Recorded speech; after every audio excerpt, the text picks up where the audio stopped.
Doctor ইউনূসকে নিয়ে যারা বাজে কথা বলছেন, সুদখোর বলছেন, যা ইচ্ছা তা বলছেন, বলছেন না, শুনে রাখেন। আজকে যেখানে ডাক্তার ইউনূস দাঁড়ায় আছে, যে জায়গায় আজকে গেছে, আপনি পারবেন যাইতে?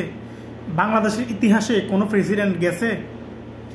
জো বাইডেন ওরে নিজে বকেটে নিছে, ওর সাথে কোলাকুলি করছে, ওর সাথে পার্সোনালি কথা বলছে। আপনারা দেখান তো একটা প্রেসিডেন্ট, কোন প্রেসিডেন্টটা মানে জাতিসংঘের যে অধিবেশনে গেছে এরকম পার্সোনালি কথা বলছে? আমরা দেখছি কতদিনে হাসিনা একটা সেলফি তোলার জন্য কত বাওতাবাজি করে একটা সেলফি উঠাইয়া কত একটা সব দেখাইলো না কি দেখ, ঠিক আছে না? আমরা দেখছি না এটা। তো যারা সমালোচনা করেন তাদেরকে একটা কথা বলতে চাই, সমালোচনা না কইরা যোগ্য ব্যক্তিকে যোগ্য কাজটা করার সুযোগ দেন। সবাই সবার জায়গা থেকে সাপোর্ট করেন, দেখবেন ডাক্তার ইউনূস বাংলাদেশকে কই নিয়ে যায়। আজকে যে বিশ্বের দরবারে বাংলাদেশকে নতুন করে পরিচয় করছে, আমার সব থেকে ভালো লাগছে একটা জিনিস, হ্যাঁ, ওইটা হচ্ছে যে নাহিদ সহ 3 জন যে সমন্বয়কে নিয়ে গেছে। চিন্তা করা যায় এই পর্যায়ে কেউ যাইতে পারে, এই জিনিসটা সব একটা স্বপ্ন সবার কাছে, এটা ঠিক আছে, এটা একটা স্বপ্ন। তো তারা তো ওইখানে গেছে, তারা কিন্তু সারা পৃথিবীতে এখন পরিচিত, ঠিক আছে। ওইখানে সাধারণ কোনো মানুষ যায় না, হ্যাঁ, সাধারণ কোনো মানুষ ওইখানে যাইতে পারে না। আপনি পারবেন যাইতে? যারা সমালোচনা করেন, সমালোচনা করে কোনো লাভ নাই।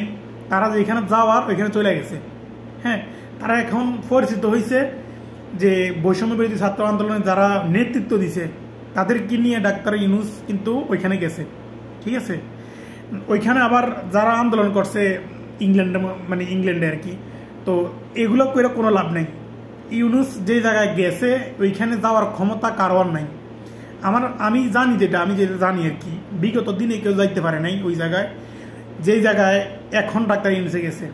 তো আমি আশা করব বাংলাদেশের জন্য ডাক্তার ইউনূস ভালো কিছু করবে, ওনার যথেষ্ট বিশ্বাস আছে। ভালোবাসা অবিরাম আপনাকে ডাক্তার ইউনূস, আপনি অনেকদিন বেঁচে থাকেন আমাদের মাঝে, আপনি দেশের জন্য কিছু করেন, ঠিক আছে। আপনার জন্য অনেক অনেক অনেক অনেক ভালোবাসা মন থেকে, ঠিক আছে। আর যারা সমালোচনা করেন আপনারা করতে থাকেন, ঠিক আছে, সমালোচনা করতে থাকেন, কিচ্ছু করার নাই, আপনাদের সমালোচনা কারো কিচ্ছু দায় আসে না, ঠিক আছে।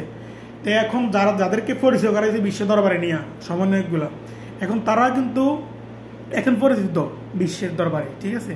সারা পৃথিবীর মানুষ তাকাই আছে বাংলাদেশের বর্তমান পরিস্থিতি কেমন, হ্যাঁ। ওইখানে হাসিনা যে বাংলাদেশে যে নৈরাজ্য অত্যাচার চালাইছে এগুলো নিয়ে কিন্তু কথা হয়েছে, ঠিক আছে।